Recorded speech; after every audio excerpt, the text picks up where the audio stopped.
In that video you've just seen, the lady in the rear of the vehicle is in fact a reporter that they picked up on the way. The video itself is 27 minutes long, and as you can see, we've edited it to show just the highlights, the fact they deliver and where they deliver to and what happens to the items that they deliver, and they have been back since then. So other countries to receive grants: Austria, again, they're receiving people into Vienna. They've applied for a 15,000 grant and been given it, and they expect to serve 1,000 people passing through or staying in Vienna itself. The German Lions have put together a couple of projects which again involve delivering aid packages and also medical materials being supplied into a specific hospital.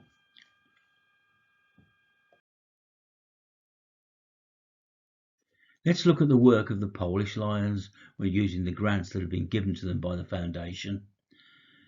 We know that Poland is by far and away the country taking the most refugees transiting or staying. Then Poland is in the lead. But you can see the grants here, where you've got a grant of $25,000 going to doctors in a hospital in Lviv, where they're dealing with specific issues of treating bombing victims.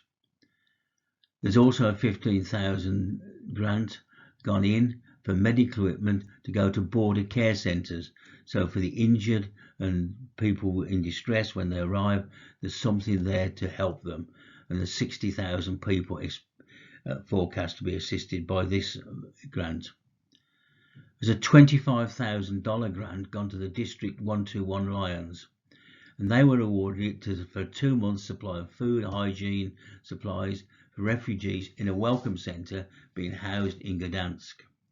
Refugees in the city are accommodated in private houses, guest rooms, institutions, but they come to the centre for a free breakfast, dinner and supplies.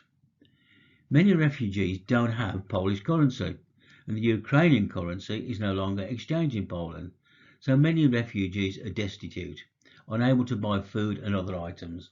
So this centre serves as a supply centre, and no funding from the state is received. It's relying on volunteers, and that's where the LCIF grant comes in. On the next slide, we'll have a look at a bit more specific the work that Gdansk Amber are doing.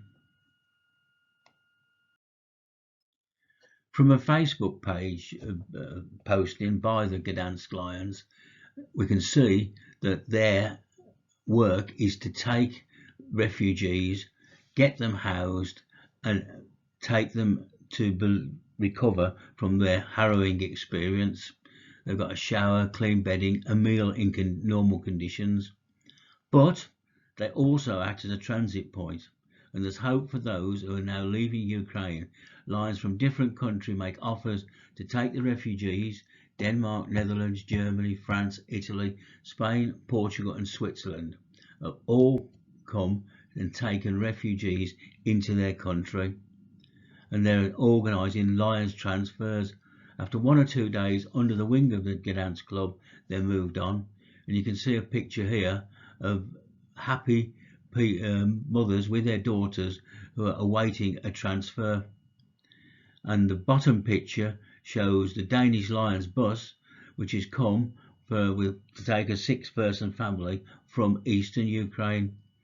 So as and when the UK policy for allowing refugees to enter is finalised and the understanding of how it works, there'll be an opportunity to link with these people and fetch refugees direct from Poland.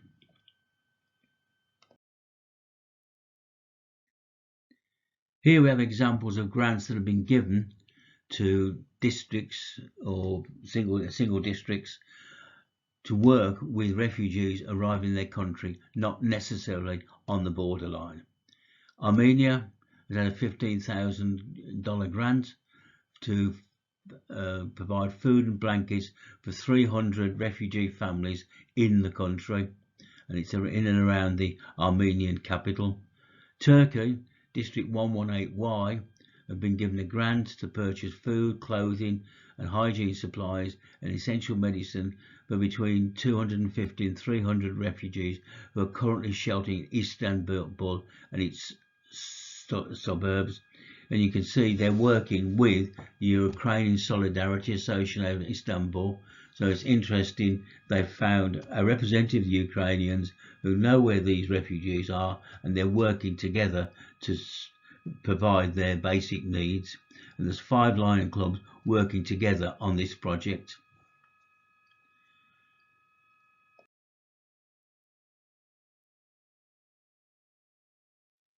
Final slide on grants that have been given.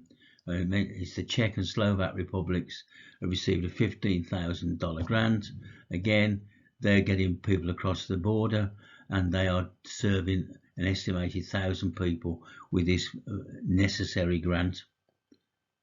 Just to remind you of the numbers involved, I know they're over a week old, but the size of them is growing. But in relation to each other, Poland has taken by far the majority of the refugees, over 60%, Romania for 500,000, and so on. All these countries, Poland, Romania, Hungary and Slovakia, have received grants. I suspect we're not sending too many grants to Russia or Belarus at the moment. So that's where we are, and that's the grant situation. But just to repeat why a donation to LCIF is important.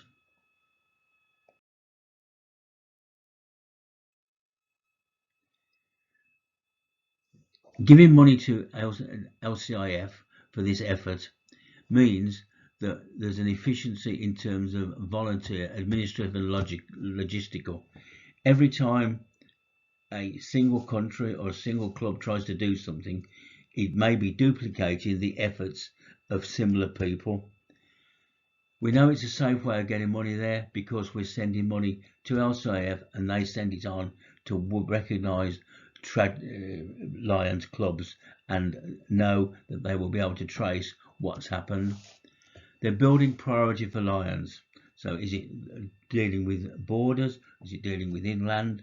But is it dealing where anywhere where there's more than 100 displaced people? It's probably organised efforts. You know what's going on, and there are a team there in Oakbrook that can evaluate programs. It's efficient. It's got an impact. What's the wider perspective, and it's financially transparent. The foundation supports Lions service, serving the unique needs of Lions and the communities they're serving, and 100% goes towards projects.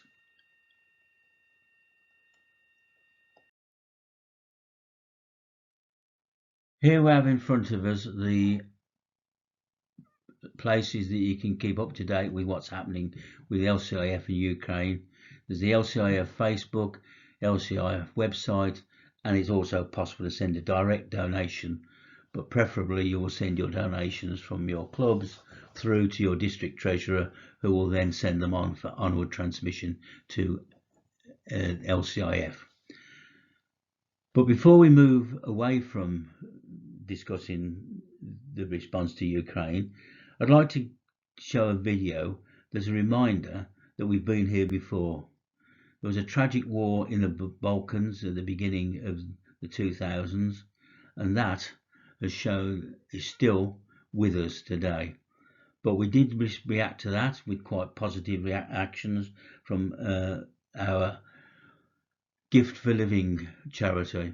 So here's what we issued at the time.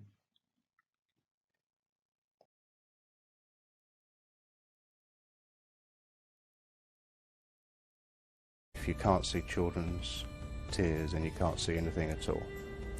And if you can't hear children cry, then you can't hear anything at all. You couldn't treat critically ill patients because we hadn't a ventilator machine. You could only watch the patient who is dying and ask God to help you and help the patient. Once again, the Lions of the British Isles and Ireland teamed up with LCIF and other groups to construct new neonatal and pediatric intensive care units in hospitals in Sarajevo and Mostar. Initially we wanted to try and put an intensive paediatric care unit into Mostar, and the ethnic divide was just too strong, so we had to put two in, one either side of the river. Lions and LCIF financed training for the neonatal staff on new life-saving equipment. Many people from our hospital went to UK to learn some procedures. After that, really, we improved our care. Today, the scars of war are still evident. Thank you, PID Phil, for sharing that with us. Now we'll move on to talking about LCIF Day. So I'd like you to listen now to a presentation from past Council Chair Stuart Sherman-Khan explaining the day and your part you can play in that day. My fellow Lions, this is Lion Stuart Sherman-Khan sharing with you some information about the upcoming LCIF Day Europe. Thank you for the opportunity, and thank you to both the GST and LCIF teams for giving me this time to share news of this exciting event. The LCIF Day Europe is an extraordinary Europe-wide event that I'm excited to share with you.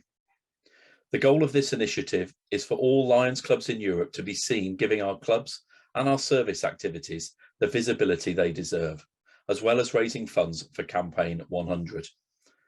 The first European LCIF Day was celebrated on the 12th of June 2021, and given its success, the second event is planned for Saturday the 11th of June 2022.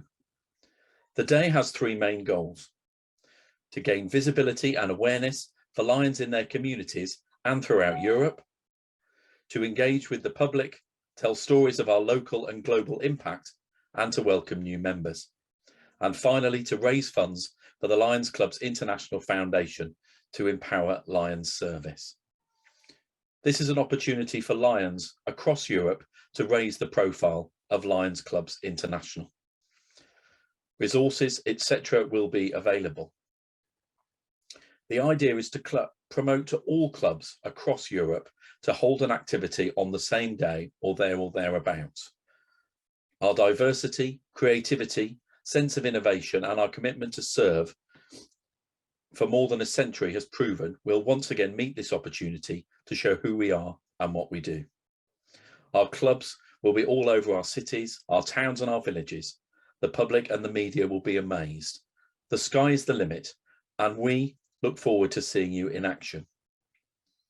In light of recent events on our continent of Europe and us facing the biggest humanitarian disaster many of us have seen in our lifetime, the aim of the day will be to raise funds and awareness of what Lions are doing to help those in Ukraine and those displaced by the Ukrainian humanitarian disaster. Please take this opportunity to make a difference. Part of this presentation, which you will have heard, has talked about the help being given to those in Ukraine and those who have been forced to leave Ukraine. So again, please use Saturday the 11th of June 2022 to show what Lions can do to make a difference and of course to raise awareness of our amazing association. More information can be found on lcifday.eu. That's lcifday.eu. And as usual, all the LCIF team, both at district and multiple district level, can be contacted to assist. Stay safe and well.